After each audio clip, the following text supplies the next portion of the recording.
Hi there, I'm Cass. I teach at Fusion Pilates in Asheville, and this afternoon I wanted to talk to you about scapular stability. Scapular, of course, being the shoulder blades, which might not sound very exciting. It's the back, something that we're not technically looking at all the time.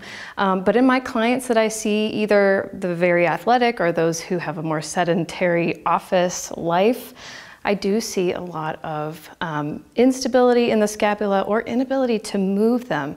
And it's important because it's like the foundation of the shoulder. So before we do any weight-bearing exercise, whether bicep curls or something where you're pressing or even lifting, whether you have a toddler and you're lifting them up, it's really important that you have that scapular stability. So all you're gonna need for these few exercises are a mat, and in this case, a pillow, or even just a rolled up towel. So we'll start on the mat with our first exercise, which is called puppet arms, where we're gonna isolate the scapula on the back. So find a comfortable position. I like to have my head supported. Of course, you can be lying all the way flat on your mat. Make sure there's no tension in your neck, and be sure to draw the shoulder blades, the scapula, together on the back toward the spine. And to start, you can take just your right arm. You can use a light hand weight, 2 or 3 pounds, or just your own hand if you're just starting out. And to begin, you'll inhale and imagine yourself reaching that right arm toward the ceiling, like you're lengthening your arm out of the socket. And then as you exhale, you're gonna draw the shoulder blade back in, drawing the shoulder blade toward the spine. And so you'll do about 5 to 10 repetitions on one side, being sure to get both sides, of course.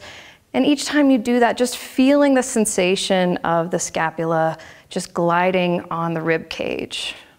And you can even do both arms, reach and retract.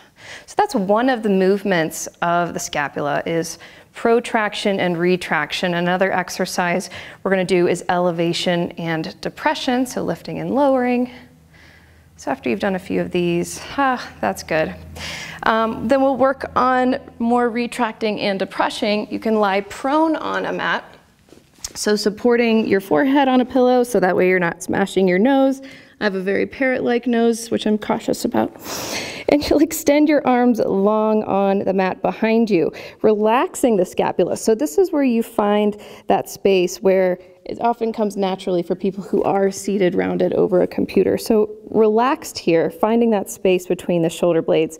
But to begin, you're gonna draw them together on the back, like you're trying to pinch something between the scapula.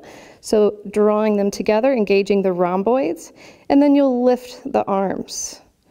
And you'll lower the arms, and then relax the shoulders back toward the mat.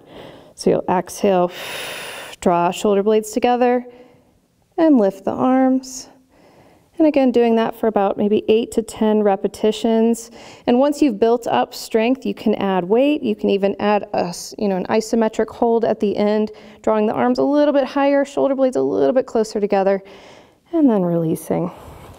And then finally, one more exercise, this time working on elevation and depression. They look like shrugs, but this is Pilates, so it's a little more intentional. We'll start one arm at a time, and again, you have the option to use a light hand weight. You'll start with one arm, just drawing the shoulder up toward the ear, and then relaxing. And not working only on the up, but also on the depression, enjoying that stretch in particular. If you are stressed, even some bodybuilders I've seen have really strong, tight traps up here. So important that you draw it down, emphasizing that lengthening of the muscle on the way down. So again, a few repetitions on each side, and then voila, you have isolated and strengthened the scapula, which makes you less likely to have a shoulder injury, like a rotator cuff tear or impingement, or just, winging scapula, which, let's be honest, isn't very sexy. So draw the shoulder blades together, keep them down the back, and a little tip for you in the office, elevate your computer screen so that you're not looking down and rounding your back.